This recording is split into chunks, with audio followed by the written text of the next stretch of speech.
Hello, and thanks for clicking on this video.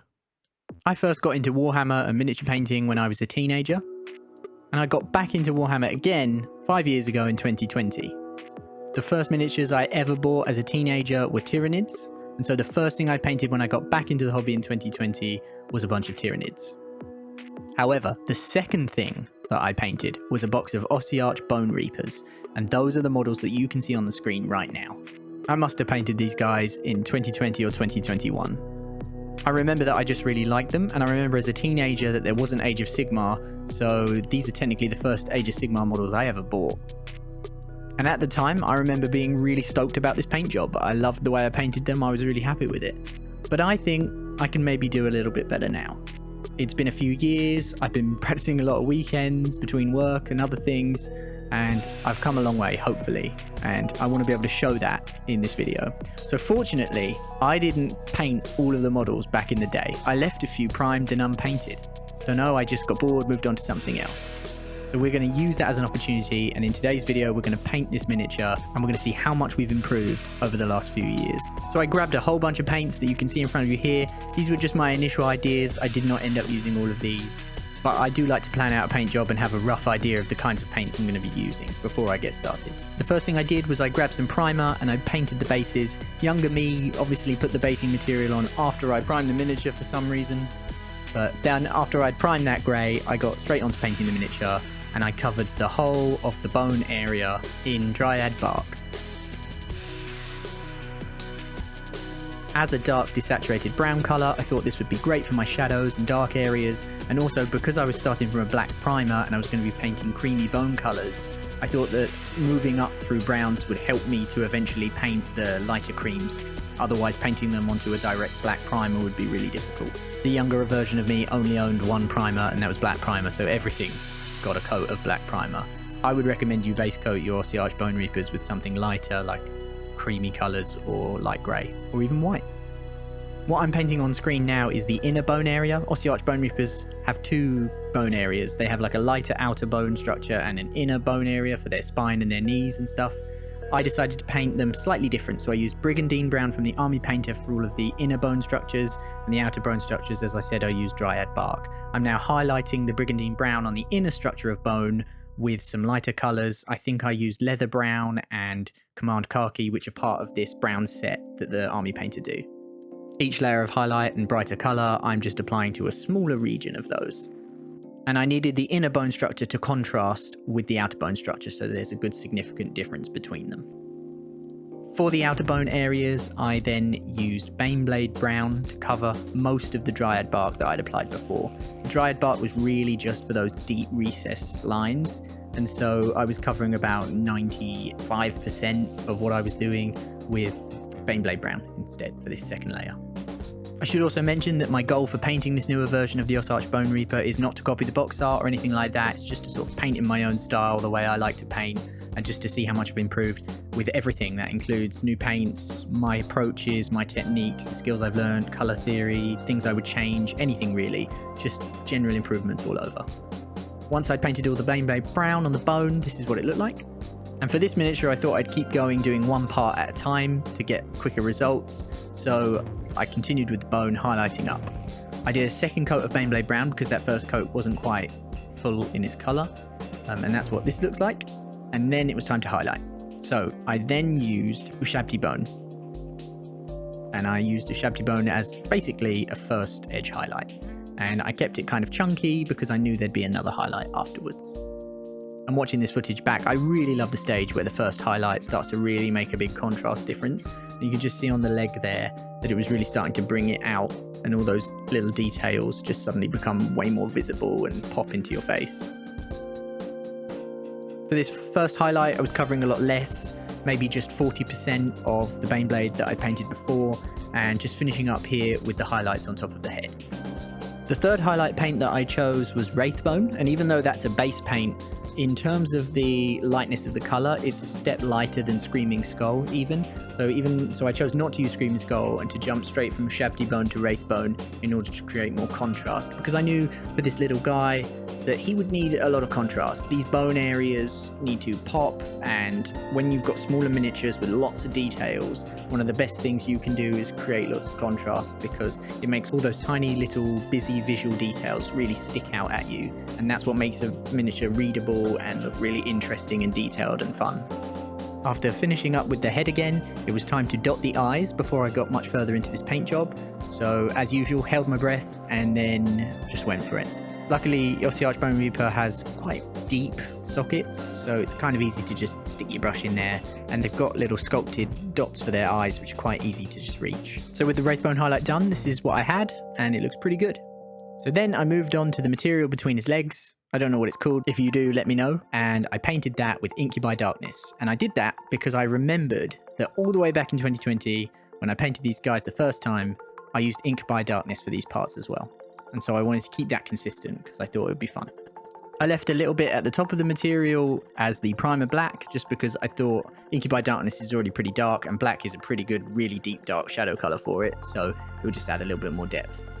I then used the same colours on the sword as well. They have these huge epic swords, a couple of these Ossiarch Bonereaper guys, and I always really loved the sword, so I was really glad that the miniature I hadn't painted was one of these sword guys. Plus, because I already had one, I can do a direct comparison at the end. Following that, I used Templegate Teal from Army Painter as my first highlight, and I chose to use this on the sword in an upwards effect, so I'd be going from dark colours to light colours as I get higher up the sword, so a gradient all the way up. In the old version of the miniature I did in 2020, I don't know what I did. I was trying to do some crazy shenanigans, but it didn't turn out looking that great. So this time I've gone for a more simple, straightforward effect that I know that I can make look really effective through a bit of glazing later on. I didn't want my highlight colour to look like I just painted it along the halfway mark of the material, so I used a couple of strategic lines and some highlights on the sides of the material in order to bring the whole thing together and make it look like some of those little raised areas in the top were still in keeping with the rest of the paint job.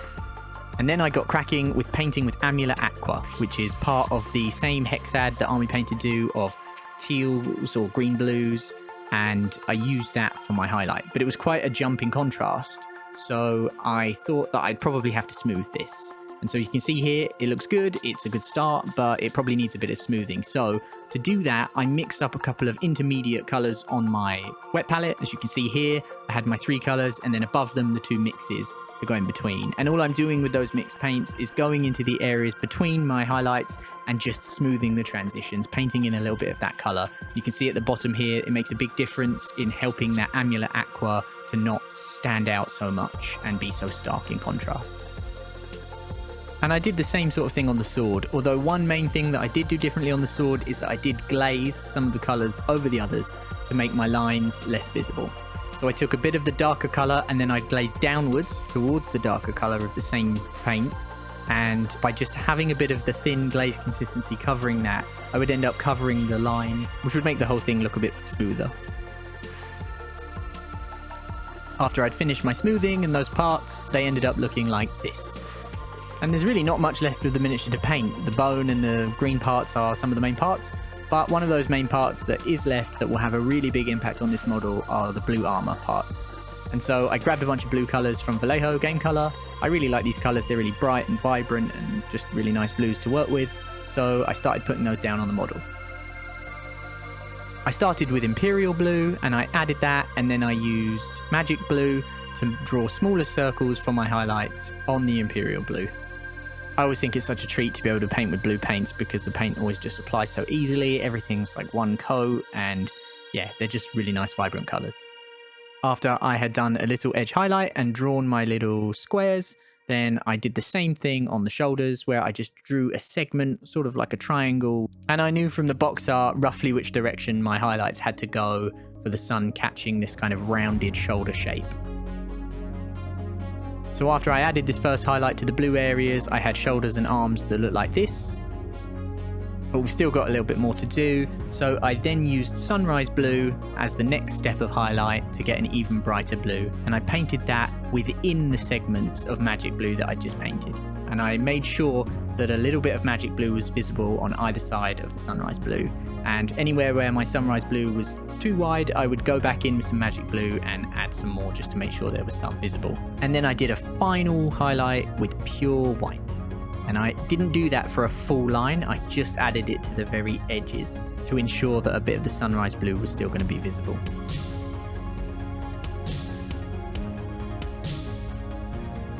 Finally, after that, I then did a panel line with the darkest blue, which is night blue, I think, and I just added that between the lines of the armor and around the edges to ensure that there was a good dark recess line. Then a really tricky and fiddly part of the model was to do the handle of the sword. Because I'd already painted the hands, this was trickier than it needed to be. I really should have done this before I painted the hands, but I just didn't think of it at the time. So I used standard kind of red paints from Vallejo Game Color to do this. I used Evil Red as a really dark red, and then I used Gory Red and Scarlet Red from Vallejo Game Color, but then I also used Burning Ore from Army Painter.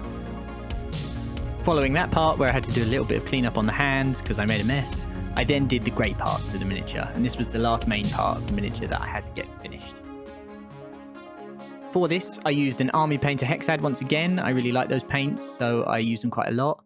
And for this one, I used deep grey, uniform grey, ash grey, but I mixed them with some of the warm grey tones. So I used castle grey mixed in to create a more brownish grey that I thought would match more of the warm colour of the bow. And I worked my way up through the highlights carefully and slowly until I was happy with the amount of shadow and highlight that I had.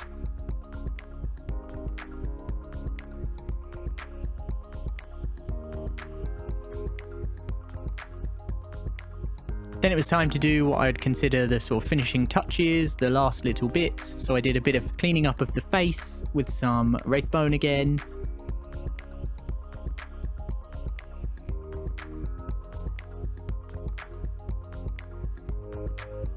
Once I did that, I decided to work on the inner bone area of the miniature. I had painted this with the Command Khaki before from Army Painter, but I think that looked too fleshy coloured and I wanted it to be more brown. So I tried at first by adding Gorthor brown over the top to see if that would help me get a more intense brown. And I think I tried a few other brown tones as well, but in the end, none of them really sat with me. So I decided to take the whole area and paint it with a sepia ink. Inks have a lot of saturation to them and can really drastically change a paint job, which is great. They can also unify and bring colours together. So I thought that would be a really good opportunity to use that here to create a lot of difference and contrast. And that's exactly what it did. I was really happy with this, but I had to redo my highlights because the ink had sort of taken away the brightest highlights. So I used Parasite Brown to highlight this for a really yellowy brown effect. That would make it look really different from the cream colours next to it. At this point, the miniature was basically finished, so I just had to work on the base. Younger me had already decided to cover the base in a sand texture paste, so I had no choice but to go with sand, though I didn't want to go for yellowy sand as I had on my old Ossiarch Bonereapers, because I just thought it looked too samey to the model, so I decided to go for a more orangey reddish brown. I think I used Mournfang brown for this. And then I covered the base in an Agrax Earthshade wash because I wanted to try and create a lot of contrast. And then I dry brushed with increasingly light colours. And then to unify all the colours and make sure everything fitted together, I covered the whole thing in contrast paint Dark Oath Flesh. And I added contrast medium to thin it down and make it more like a wash. And the brown reddish nature of that paint helped tie everything together and make everything look a different colour from the rest of the model. The finishing touches I added was some green glow around the eyes and a black rim around the base, and it was done.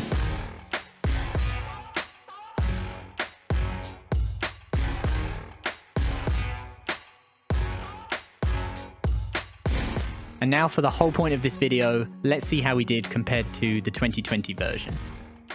If we bring that up now, we can see them side by side, and we can see that there's quite a difference. The blue armor is so much more vibrant and stands out a lot more. The green parts have much brighter highlights as well, and all of the bone just looks a lot cleaner because in the 2020 version I just used a wash to cover everything, and this time I painted everything, all of my shadow lines, by hand. Also in the 2020 version I completely forgot to paint the spine a different colour, so that has really helped to make the back of the model stand out and create more contrast there. I really enjoyed this opportunity to see how much I've improved over the last few years, and I hope you enjoyed it too. If you want to support me, it would really help. So please press all the buttons down below. And as always, Thanks for watching the video, and I hope that you'll join me in the next one.